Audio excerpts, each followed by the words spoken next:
इत्तेजाज अहसन साहब ने हमें ज्वाइन कर लिया है। इत्तेजाज साहब वालेकुम। जी वालेकुम सलाम।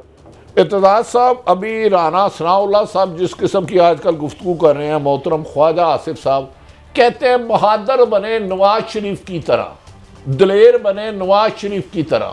इन्होंने मकबूजा कश्मीर शायद अकेले आज़ाद कराया है, अनोखी और जारे को दोनों ने कराया है। नवाज शरीफ साहब तो आपको याद होगा मुशर्रफ दौर में भी डील करके चले गए और मौजूदा इश्तिहारी भी हैं, सदा याफ्ता भी हैं, तो लंदन में बैठे हैं 8 हफ्ते की बजाय। तो क्या इसको बहादुरी समझते हैं मोहतरम इत्तेजाज अहसन साहब? और हुकूमत भी उनके भाई की है, उनकी अपनी है, ये भी नहीं कि मुखालफों की हुकूमत हो।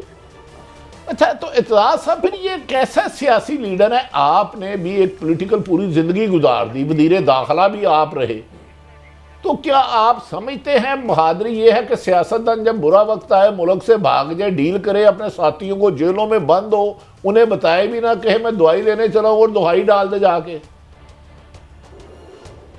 मैं तो ये कहता हूँ आपको, मैं अपने बॉटम लाइन में जो मेरी, जहाँ मैं अपने असूल से भी नाराज करने को तैयार हूँ, अपने असूल से, वो ये है कि 5 या 6 बंदे शख्सियात ऐसी हैं इस वक्त मुल्क में, और मुल्क बड़े, हर कोई टेंस हुआ हुआ है, हर शख्स कसी हुई कमान की तरह है कि छींक आए तो तीर चल जाए, और कौन किस वक्त आपसे लिपट जाए ये आपको पता नहीं है। टेंशन है हर वक्त। 6 अफराद है, ज्यादा से ज्यादा मिलेंगे तो 7-8 हो जाएंगे।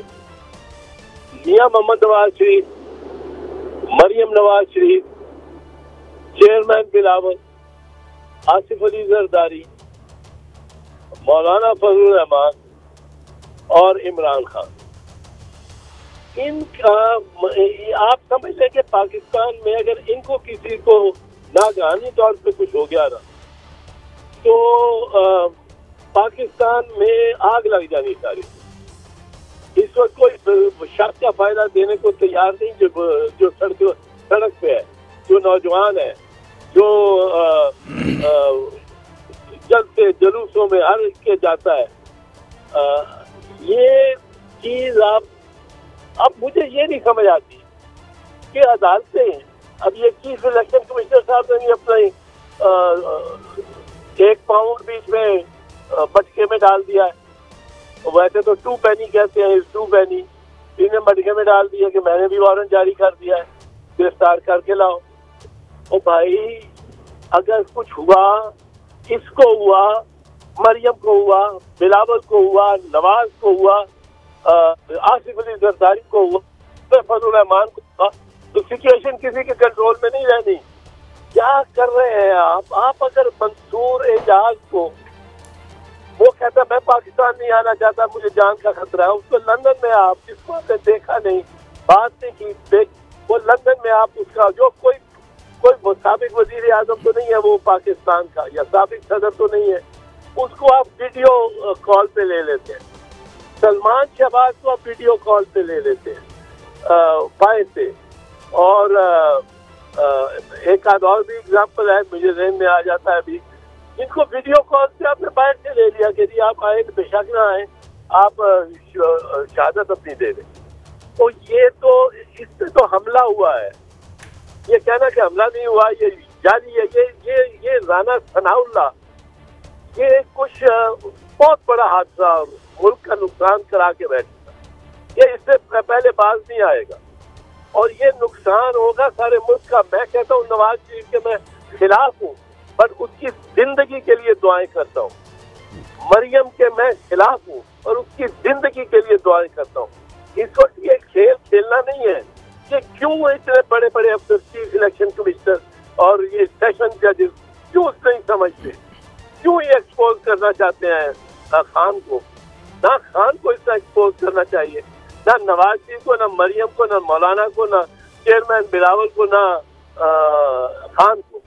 ये इनको कुछ हुआ भट्टी साहब, तो ये आपको पता ही नहीं क्या आप। अच्छा एतजाज साहब, मैं आपसे रहनुमाई चाहूँगा। लियाकत अली खान साहब को हमने खो दिया, मोहतरमा बेनज़ीर भुट्टो शहीद को खो दिया, पहले उन पर सानिया कारसाज कराची में हुआ, आप मुझसे बेहतर, फिर रावलपिंडी में हुआ। इमरान खान पर 76 मुकदमा दर्ज हैं, 76। तो रोज़ाना हर अदालत उन्हें बुला लेती है, जबकि उन पर हमला भी हो चुका है और उस मुल्ज़म का बयान वीडियो से लिया जा रहा है। क्या इससे आप वज़ीर दाखिला भी रहे हैं? इमरान खान की ज़िंदगी को ख़तरे में डालने के मुतरादिफ से ये अमल लगता। 76 मुकदमा में कहाँ कहाँ जाए वो? नहीं, बिल्कुल उसकी जिंदगी को खतरे में डालने के मुतरादिफ है। और जब उस पर हमला भी हुआ है, वो बरमला कह रहा है, उसको गोलियां लगी हैं। अब मतलब है एक प्राइम मिनिस्टर, साबिक प्राइम मिनिस्टर, उस तरह का हर कोई साबिक प्राइम मिनिस्टर उस तरह का फ्रॉड कर सकता है जिस तरह का बज़ाहिर मियां नवाज शरीफ ने किया है, कि कॉन्विक्ट होके इस तरह की बीमारी बताई है कि उसके पांव दाबते हुए उसको चढ़ाओ जहाज पे और भेजो उसको फौरन एयर एम्बुलेंस पे, वरना ये गया। अब ये इसको जेन्युइनली गोली लगी है, इसके पास ये तो पुलिस भी मानती है कि फायर हुआ है। वो कहते हैं सिर्फ एक आदमी ने किया है, दूसरे ने तो और कोई नहीं थे। एक का तो मानते हैं, हमला पुलिस मान रही है कि इस पे हुआ है, गोली चली है इसकी तरफ। अब गोली इसकी तरफ चली है तो ये वज़ीर दाखिला कैसा क्या करता है, जमानत देता है? इसको पूछना चाहिए। तो 2 दिन की इसकी जिंदगी की जमानत दे सकता है? जब नवाज शरीफ के बारे में जजेस हाई कोर्ट ने पूछा था क्या 2 दिन की जमानत दे सकते हो, भाई कौन जमानत दे सकता है? और उस पे एक अटैक हुआ है। अब मैं तो इस बात से काफिर हूँ, लेकिन अब ये प्रेशर और डालने की भी सोच रहे हैं। चीफ जस्टिस पे ये समझते हैं कि वो कोई इसको रिलीफ ना दें। अब उन पे दबाव चीफ जस्टिस पे बढ़ाया जा रहा है। चीफ जस्टिस ने स्टैंड लिया है, बड़ा अच्छा स्टैंड लिया है। 3 जजेस का बेंच है, 3 जजेस का फैसला है। कोई 7 जजेस नहीं है, कोई मानने को तैयार नहीं है कि 7 जज वहाँ बैठे रहते। और यहाँ 7 जजों ने सुना है ये केस। वो कई पहले सदियों पहले सुना होगा, वकालत में, अदालत में, कानून में 2 दिन 4 दिन भी 2 से 4 साल के बराबर होता है। एक दफा आप कट ऑफ हो गए, बेंच से आप निकल गए, बेंच रिकॉन्स्टिट्यूट हो गया आपके मुताबिक भी, और बेंच को चीफ जस्टिस ने अनाउंस किया कि जी 3 दोस्त से हम ने ये फैसला किया है। अब 3 दोस्त तो 5 बनते हैं, 5 का फैसला सुप्रीम कोर्ट का फैसला है। आप एक नई इख्तिरा निकाल ला रहे हो कि वो 2 भी बैठे, वो 2 को डिसोसिएट करना चाहिए।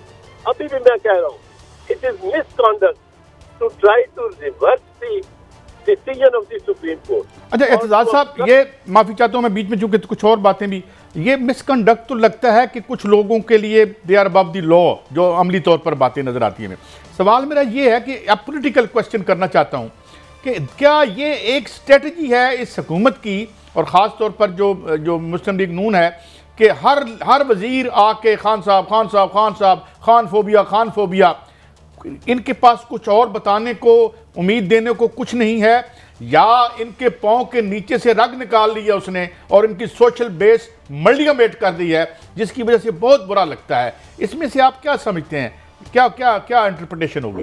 गाजी साहब, नून लीग ने तो हवा बना लिया है इमरान खान, और उसका साथ इतना ऊंचा कर दिया है। बदकिस्मती है ये, उसका साथ इतना ऊंचा कर दिया कि आपको लगता है कि वॉक ओवर लेके जाएगा और भारी एक्सपीरियंस लेके जाएगा। उसको बैठे बिठाए, वो अपने कमरे में बंद है, और उसका हवा इन पे इतना सुहार है नून लीग पे कि नून वाले पता नहीं क्या चाहते हैं। सारे इस प्रोसेस को खराब करेंगे, जाए तो बाहर में जाए सारा। अच्छा, ये जो इनका फॉरेन इनका फाइनेंस मिनिस्टर है, वो कहता है मेरा पाकिस्तान में कोई कारोबार नहीं, सारा बाहर है। सारा बाहर है, तुम तो डॉलर तुम्हारा, अगर पाकिस्तान ये डॉलर अप जाता है तो डार भी अप जाता है और पाकिस्तान डाउन जाता है। अगर डॉलर डाउन जाता है, डार भी डाउन जाता है और पाकिस्तान अप जाता है। ये तो बड़ा क्लियर कॉन्फ्लिक्ट ऑफ इंटरेस्ट है। ये तो पाकिस्तान की रियासत के साथ उसका कॉन्फ्लिक्ट ऑफ इंटरेस्ट है, और ये क्रिमिनल कॉन्डक्ट है उसके ऑन हिज पार्ट, जो वो मिनिस्टर बना रहा है और अपना डिस्क्लोज भी ना करे कि उसने कितने डॉलराइज कितना है और कितना बड़े हैं कितने कम हुए हैं। वो बस क्या देता है, शब्बर रिजवी ने कोई बात की तो वो पता नहीं वो या उसने मिफ्ता ने की या किसी ने की तो वो कहता है मैं सीरियसली नहीं लेता, ये कौन होते हैं, और उसकी प्रेस कॉन्फ्रेंस बिल्कुल उल्टी चल पड़ती है। अब ये हम ये क्या कब तक बर्दाश्त करेंगे? कॉन्फ्लिक्ट ऑफ इंटरेस्ट है। अच्छा एतजाज साहब, कॉन्फ्लिक्ट ऑफ इंटरेस्ट से याद आया कि क्या आप क्या समझते हैं नजरी या नजरियाती तौर पर, अगर मैं हूं प्राइम मिनिस्टर हूं पाकिस्तान का खाकम मतलब है, तो उसमें अगर मैं अपनी भी चलाऊंगा एयरलाइन और सरकार की भी चलाऊंगा, तो ये जो कॉन्फ्लिक्ट ऑफ इंटरेस्ट है, आप समझते हैं कि इसकी वजह से ओलिगार्की बन गया है, पाकिस्तान की डेमोक्रेसी नहीं है बल्कि पॉलिटिकल पावर को सेल्फ एनरिचमेंट के लिए इस्तेमाल किया गया है, जिसकी वजह से आज हम बैगिंग बाउल लेके धक्के खा रहे हैं? नून लीग के पैमाने में इस दुनिया में कोई कॉन्फ्लिक्ट ऑफ इंटरेस्ट नहीं, तो इनके है ही नहीं। ये अपने आप को समझते हैं कि हमें अल्लाह ताला की तरफ से हकमियत मिली है और मिल रही है, हमारा हक है। अब ये प्रेशर बना रहे हैं। अब ये देखेंगे इसको जो सेफ वेट में अब चीफ जस्टिस को पाकिस्तान को बीच में मैं ये बताना चाहता हूँ कि चीफ जस्टिस ऑफ पाकिस्तान के साथ कोई इस तरह मरियम ने कहा था नॉटी प्ले किया तो बुकला निकलेंगे उसका पहरा देने के लिए, बुकला बिल्कुल निकलेंगे। ये मेरी बात सुन ले, और ये बुकला घर पे नहीं बैठे रहेंगे, और ये इसमें बुकला ये पार्टी की लाइन को भी नहीं देखेंगे। अच्छा साहब, ये रहनुमाई फरमाएं कि मोहतरम मौलाना फजलुर रहमान साहब और राना सनाउल्लाह ने कहा सुप्रीम कोर्ट का हुक्म कोई हैसियत नहीं, 3 महीने नहीं, हमें मजीद 3 साल दिए जाए। क्या आइन में गुंजाइश है कि इनकी ख्वाहिश के मुताबिक इन्हें 3 साल इलेक्शन ना कराया जाए और यही हुकूमत चलती रहे? ये मौलाना फजलुर रहमान साहब ने मुंह से इजहार किया और राना सनाउल्लाह साहब ने कि हमें 3 साल मजीद दिए जाए।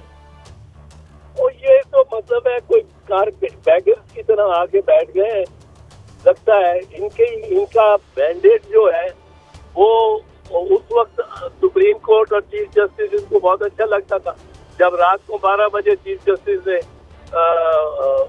इनकी नो कॉन्फिडेंस मोशन को चलाए रखना और तहलील करदा असेंबली, जिसको खान ने तहलील करने की कोशिश की, मैं उसको वैलिड नहीं समझता पर कोशिश की बज़ाहिर, और उसको आके रिस्टोर किया और सब कुछ किया। उस वक्त ये चीफ जस्टिस ठीक था।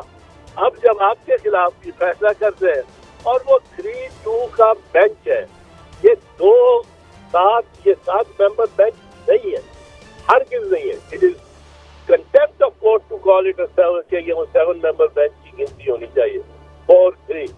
तो मैं ये अर्ज करना चाहता हूँ, खुदारा अपनी दुश्मनियां भी छोड़ के सोचे।